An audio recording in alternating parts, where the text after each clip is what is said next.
Howdy guys, and welcome back to the monthly mini review. Today we're discussing a fairly recent level called MONHEIM by Surveyor, the same creator who also made Shear and Redeemer. First thing I should mention is that the footage for this review is not my own. I'm using Surveyor's own showcase for this review, and the reason for that is that I had a hell of a time trying to record my own footage for it. For some reason, just with this level specifically, inputs would consistently desync and ruin the replay. I suspect it has something to do with the selection screen where you choose your refresh rate, but I genuinely don't have a clue what to do about it. If you know what's going on here, please don't hesitate to let me know. Anyway, in a way, MONHEIM reminds me a lot of Comatose, not because the levels are particularly similar, though there are some, but because both foster a special connection with their parents' songs. A lot of praise for this level seems to be predicated on the love felt for the song, Sleep by Godspeed You, Black Emperor. How well it represents the music, how it allowed people to experience it from a fresh perspective. This is valuable, of course, but as someone who first heard of this band literally today, I can't share this feeling. I'm not really a music nerd to begin with. If it isn't already represented in Geometry Dash or some other piece of media I care about, I probably won't know about it. I have to take this level at face value. Whether that makes my perspective unbiased or lacking in context, I'll leave up to you, I guess. Anyway, it probably won't surprise you to hear that I don't share that same admiration for this level.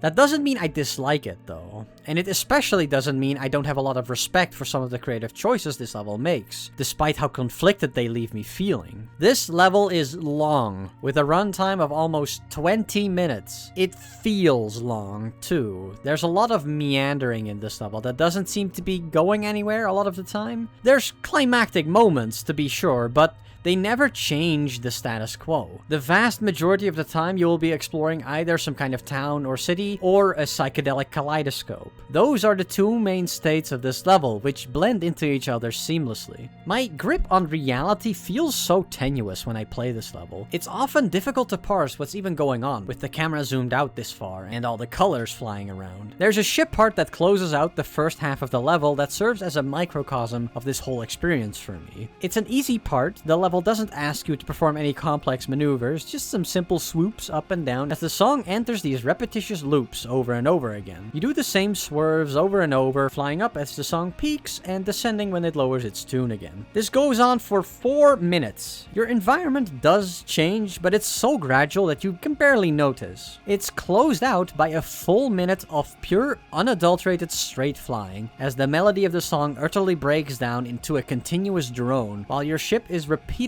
drowned out by this blaring light. And this is where I start to dissociate completely. I do not know how to feel about this. On the one hand, it is kind of miserable, but like, what else would you even do here, right? The whole point is that the main difficulty of this part is that it becomes increasingly difficult to rely on your senses. You only get the occasional flicker of clarity, from which point you have to coast to the next. Maybe it's just because I'm bad at straight flying, but playing this part in particular induces the greatest despair in me. It's like one of those dreams where you're running down a corridor, but it just seems to extend out in front of you forever. The end always seems just within reach, but you can never actually get there. It's like the staircase in Mario 64. It's kind of incredible, really. In a way, this straight fly part is this level's defining moment. You could end it right here and it would make for a killer finale. Of course, in reality, this is only the halfway point. When you pass it, it's back to the meandering. I guess in that sense, this level really is like a dream.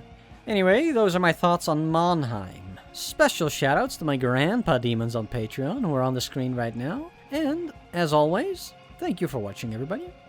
See you later.